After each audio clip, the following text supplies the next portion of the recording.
اللہ اکبر لا الہ الا اللہ واللہ اکبر وللہ الحمد۔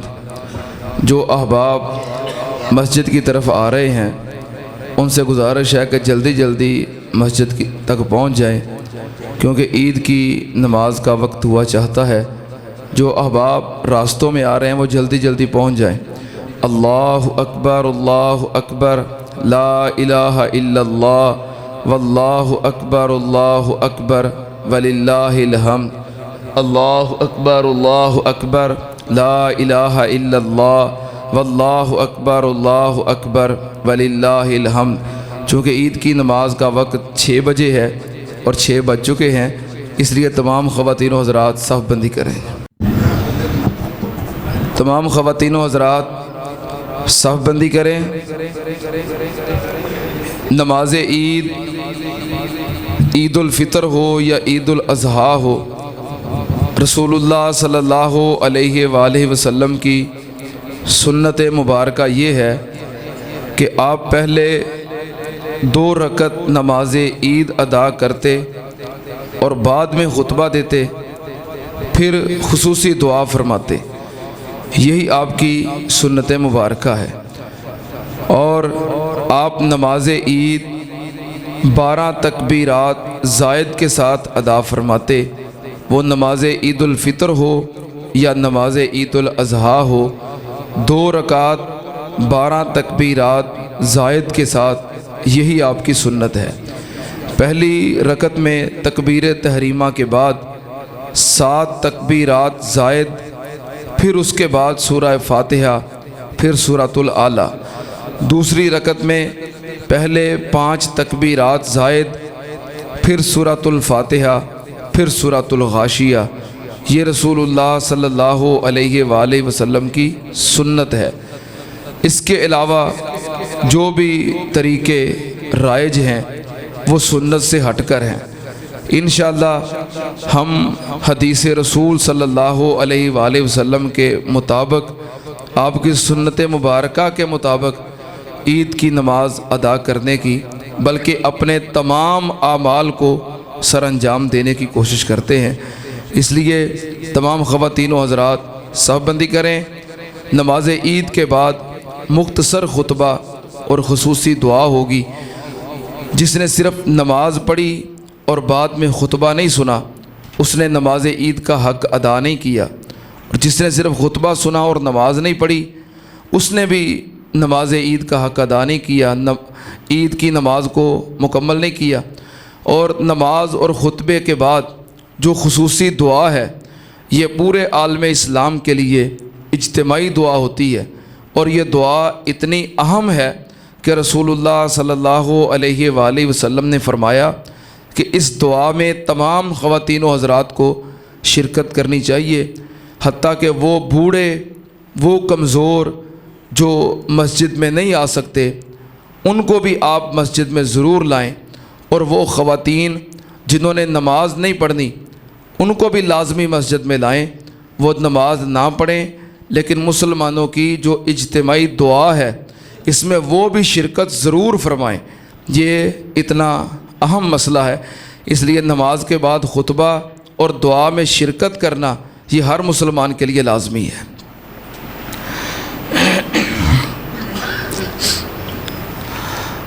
اللہ اکبر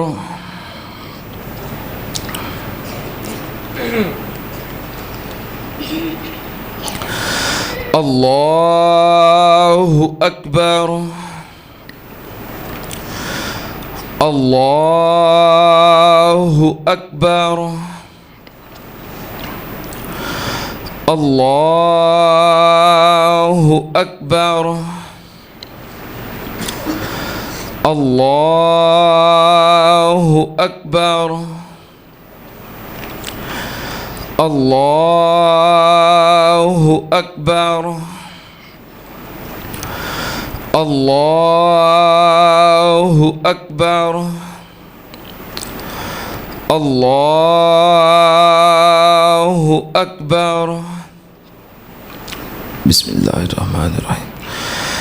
الحمد لله رب العالمين الرحمن الرحيم مالك يوم الدين إياك نعبد وإياك نستعين اهدنا الصراط المستقيم صراط الذين أنعمت عليهم غير المغضوب عليهم ولا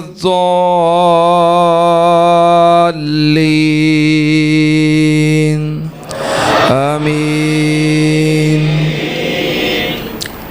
بسم الله الرحمن الرحيم سبح اسم ربك الأعلى سبحان ربي الأعلى الذي خلق فسوى والذي قدر فهدى والذي أخرج المرعى فجعله غثاء أحوى سنقرئك فلا تنسى إلا ما شاء الله إنه يعلم الجهر وما يخفى ونيسرك لليسرى فذكر إن نفعت الذكرى سيذكر من يخشى ويتجنبها الأشقى الذي يصلى النار الكبرى ثم لا يموت فيها ولا يحيا قد أفلح من تزكى وذكر اسم ربه فصلى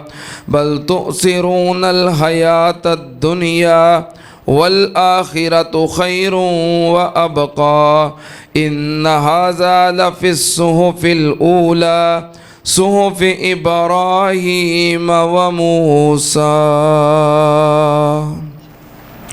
الله أكبر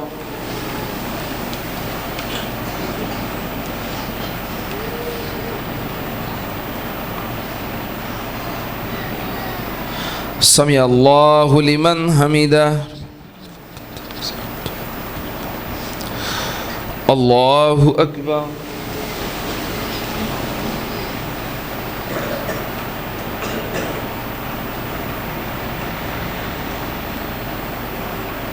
الله أكبر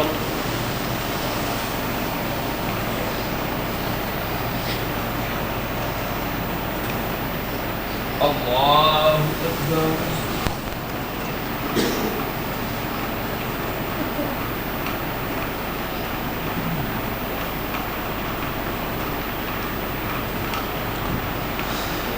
الله أكبر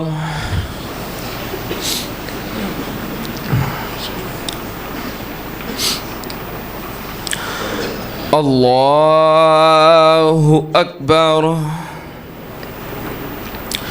الله أكبر الله أكبر الله أكبر الله أكبر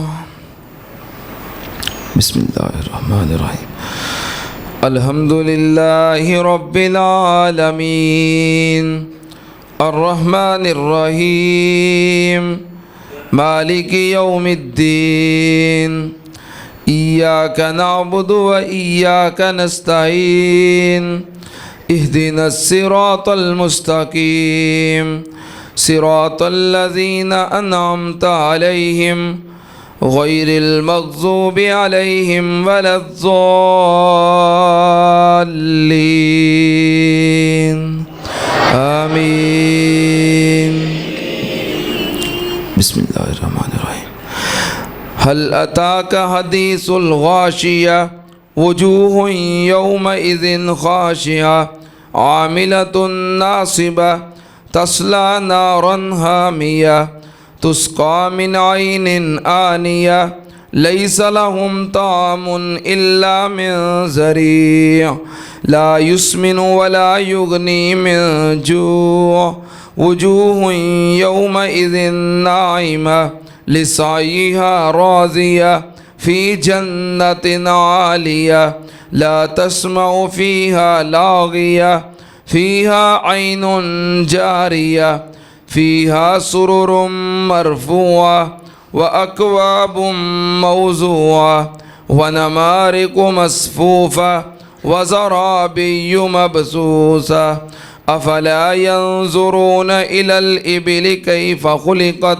وإلى السماء كيف رفعت وإلى الجبال كيف نصبت وإلى الأرض كيف سطحت فذكر إنما أنت مذكر لست عليهم بمسيطر إلا من تولى وكفر فيعذبه الله العذاب الأكبر إن إلينا إيابهم ثم إن علينا حسابهم اللهم حاسبنا حسابا يسيرا الله أكبر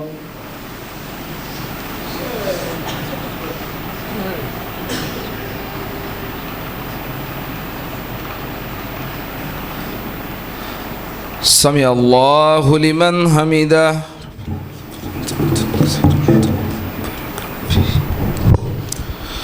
الله أكبر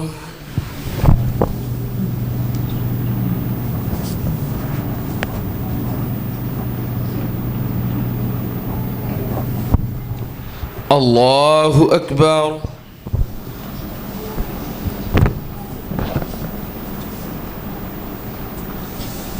الله أكبر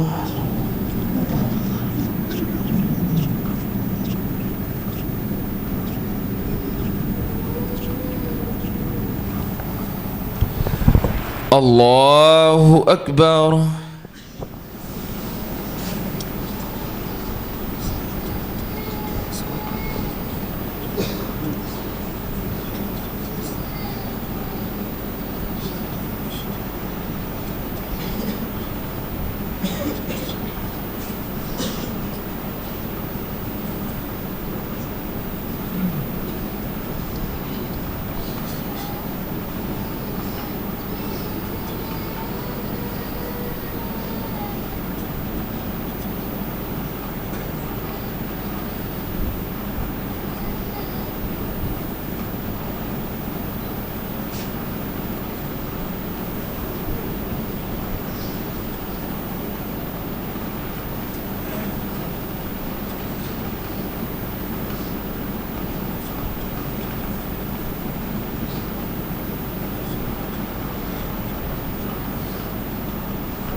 السلام علیکم ورحمۃ اللہ السلام علیکم ورحمۃ اللہ اللہ اکبر استغفر اللہ